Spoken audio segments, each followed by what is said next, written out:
그리하여 내가 섬 사람들에게 이것저것을 물어보아 어보를 짓고자 했으나 사람마다 말이 달라 딱히 의견을 쫓을 만한 이가 없었다. 그런데 섬 안에 덕순 장창대라는 사람이 있었으니 문을 닫고 손님을 사절하면서 독실하게 옛 서적을 좋아했다. 집이 가난해 책은 많지 않은 점을 볼 때 그가 비록 손에서 책을 놓지는 않았지만 보는 눈은 넓을 수가 없었다. 그러나 성품이 차분하고 꼼꼼해 귀와 눈에 수용되는 모든 풀, 나무, 새, 물고기 등의 자연물은 세밀하게 살펴보고 집중해서 깊이 생각해 이들의 성질과 이치를 파악했기 때문에 그의 말은 신뢰할 만했다. 결국 나는 그를 초청하고 함께 숙식하면서 궁리한 뒤 그 결과물을 차례지어 책을 완성하고서 이를 자산어보라고 이름지었다. 이것은 조선시대 후기 인물이었던 정약전이 집필한 책인 자산어보의 서문에 등장하는 글입니다. 정약용이라는 이름은 아마도 목민심서라거나 경세유표와 같은 저서와 함께 많이 들어보셨을 테지만 그 형인 정약전에 대해 자세하게 알고 계신 분들은 많지 않으리라 생각하는데요. 정약전은 조선시대 통치 이념이었던 성리학에만 빠져 있었던 다른 양반들과는 달리 열린 마음을 가지고 서양의 학문이나 백성들에게 도움이 될 만한 실용적인 학문 등에도 관심을 기울이며 시대를 앞서 나가는 면모를 보여주었던 참된 지식인이었습니다. 그런 그의 사상을 단적으로 보여주는 대표적인 저서가 바로 자산어보인데요. 자산어보에는 그가 시대의 풍파로 인해 유배되어 가게 되었던 흑산도에서 마을 주민들이 주식으로 삼던 수산물들에 대한 여러가지 자세한 기록들이 담겨 있습니다. 그리고 정약전이 어떤 과정을 통해 자산어보를 집필하게 되었는지 역사적으로 기록된 사실들에 영화적인 상상력을 더하여 만들어진 한 편의 이야기가 있는데요. 바로 오늘 소개해드릴 영화인 자산어보가 그 주인공입니다. 1800년 8월 18일 조선의 22대 왕인 정조가 승하한 뒤 정조의 아들인 순조가 정조를 이어 왕위에 오릅니다. 하지만 당시 순조는 11살의 나이로 아직 정사를 돌볼 만한 준비가 되어 있지 않았기 때문에 당시 조선 왕실에서 가장 큰 어른이었던 영조의 계비이자 대왕대비 정순왕후 김씨가 수렴청정을 하게 되었고 그녀를 중심으로 한 노론 강경 세력이 정조 재위 시기 유력하게 성장한 남인계 인사들을 조정에서 축출하기 위해 당시 서양의 학문을 가까이 하고 천주교를 섬기던 남인 세력들을 조상들의 제사도 제대로 돌보지 않는 역적으로 몰아 잡아들이게 됩니다. 이 과정에서 정약전을 비롯한 그의 형제 정약종, 정약용 또한 혐의를 받고 의금부로 끌려오게 되죠. 결국 끝까지 천주교를 따른 정약종은 참수당하고 정조와의 편지 등에서 천주교를 멀리한 것이 밝혀진 정약전과 정약용은 유배를 떠나게 됩니다. 유배지인 전라남도의 외진섬 흑산도에서 정약전은 주민들이 주식으로 삼는 수산물들에 관심을 가지게 되고 어류들의 명칭, 분포, 생태, 유용성 등을 상세하게 기록한 자산어보를 집필하려는 계획을 세우게 되는데 책을 좋아하여 글자를 깨우치고 물고기의 해박한 마을의 어부 창대가 사학 죄인이라는 이유로 약전을 멀리하는 상황 속에서 과연 정약전은 무사히 자산어보의 집필을 완료할 수 있을까요?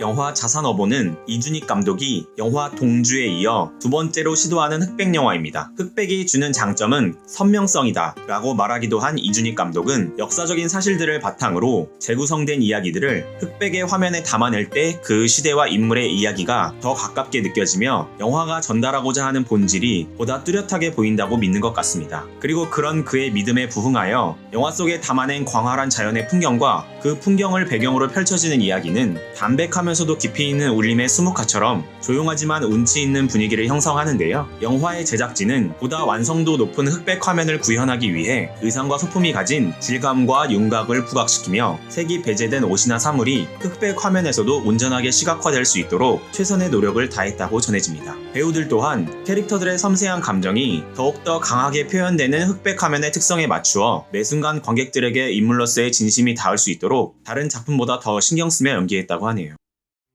영화 속에 등장하는 다양한 인물들 중에서도 개인적으로 가장 기억에 남는 것은 바로 창대와 별장이었는데요. 창대는 자산어보의 서문에만 잠깐 이름이 등장하여 영화 속 주요 인물들 중 각본과 연출에서 가장 많은 상상력이 더해진 인물이기도 합니다. 흑산도에서 나고 자란 창대는 바다에서 물고기를 잡는 것보다 글 공부를 더욱 중요하게 생각하는 청년 어부로 그려지며 양반의 서자로서 나라의 통치 이념인 성리학을 제대로 알고 실천하는 것이 백성을 위한 길이라 굳게 믿고 있어 영화의 초반에는 사학 죄인인 정약 정약전을 멀리하는 고지식한 모습을 보여주기도 하죠. 하지만 읽어도 도무지 정확하게 이해가 되지 않는 책의 내용들을 정약전이 창대를 위해 풀어주는 대신 창대는 정약전을 위해 물고기들에 대한 온갖 지식들을 나눠주는 거래를 하면서부터 둘 사이는 급격하게 가까워지기 시작합니다. 배역을 맡은 변요한 배우는 어부인 창대 역할을 연기하기 위해 전문가에게 직접 어류 손질법을 훈련받으며 그게 사실감을 더하기 위한 노력을 다했다고 전해지는데요. 뿐만 아니라 전라도 사투리를 자유자재로 구사하기 위해 지인들과 지속적으로 대화를 나누고 혼자서도 사투리로 대화를 자연스럽게 이끌어 나갈 수 있을 정도로 열심히 연습했다고 합니다. 정약전이 유배당한 흑산도를 관장하며 약전이 처음으로 흑산도에 도착했을 때 그가 머물 만한 집을 정해주기도 하는 역할로 등장하는 별장 캐릭터는 관직을 돈으로도 살 수 있었던 당시 시대 분위기를 반영하듯 천자문 정도밖에 떼지 못한 글공부 실력으로 어부인 창대에게조차 밀려 창피를 당하는 모습을 보여주기도 하는데요. 배역을 맡은 조우진 배우는 마치 실제의 인물이 영화 속으로 튀어나온 듯 소심하고 자기 자신의 이익에만 밝은 별장 역할을 특유의 표정과 눈빛, 몸짓 등을 통해 너무나도 맛깔나게 표현했다고 느꼈습니다. 비록 영화에 등장하는 장면은 그렇게 많지 않았지만 등장할 때마다 확실하게 관객들의 눈을 사로잡으며 역사적인 사실들을 바탕으로 한 이야기에 생명력을 불어넣는 데 큰 역할을 했다고 생각합니다.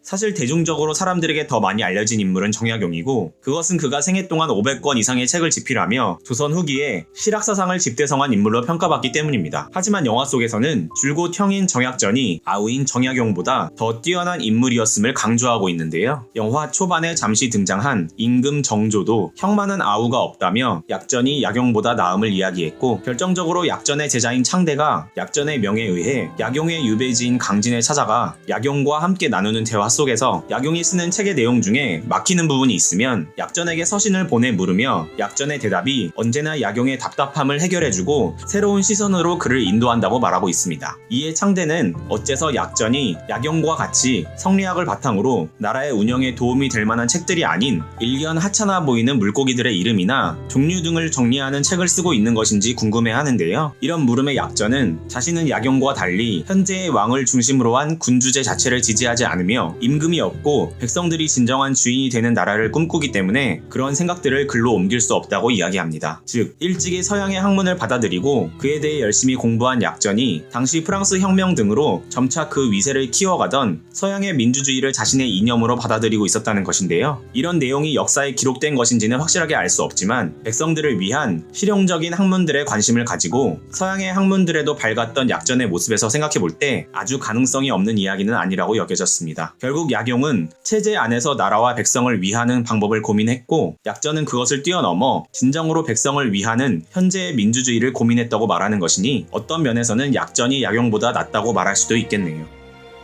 영화 제작에 앞서 다양한 문헌 사료와 전문 서적들을 검토한 이준익 감독은 역사에 기록되어 있는 일화들을 영화 자산오보 전반에 배치하며 관람의 재미를 더했는데요. 영화 속 가거떼기 세금을 면하기 위해 밭에 자라나는 작은 소나무들을 뽑아내는 것을 보며 정약전이 가거떼기에게 그 이유를 묻는 장면을 통해 소나무 벌채금지 정책에 대해 서술한 송정 사이의 지필 배경을 보여주고 있고 어물장수 문순득이 태풍을 만나 일본과 필리핀을 거쳐 떠돌다가 중국을 거쳐 다시 고향에 돌아오게 된 일화를 담은 표회 심할의 지필 배경도 등장하며 정약전이 외국 문물에도 깨어있으며 민중들의 삶에 깊은 관심을 가지고 있었다는 것을 보여주고 있습니다. 또한 유배길에 오른 정약전과 정약용이 갈림길에서 헤어지는 장면에서는 율정별을, 술에 취한 약전이 밤바다를 거니는 장면에서는 공간소남을 내레이션으로 삽입하여 영화의 초반 자신들의 의지와는 상관없이 유배길에 올라야만 했던 두 형제의 서글픈 처지를 정약용의 한시를 통해 효과적으로 묘사하고 있기도 하죠. 이처럼 자산오보는 역사 속의 일화들과 정약용의 아름다운 한시들을 영화 속에 가미하며 그 풍미를 더하고 있습니다. 영화 자산오보는 백성들을 위하는 지극한 마음을 지녔지만 당시의 시대적인 상황 때문에 자신의 뜻을 제대로 펼칠 수 없었던 인물인 정약전에 대한 이야기를 담백하면서도 깊이 있게 풀어낸 좋은 작품이라고 생각합니다. 영화를 보신 여러분들은 어떻게 생각하셨나요? 댓글을 통해 소통할 수 있으면 좋겠고요. 영상이 유익하셨다면 구독과 좋아요, 알림 설정 부탁드립니다. 이상 범블러였습니다. 감사합니다.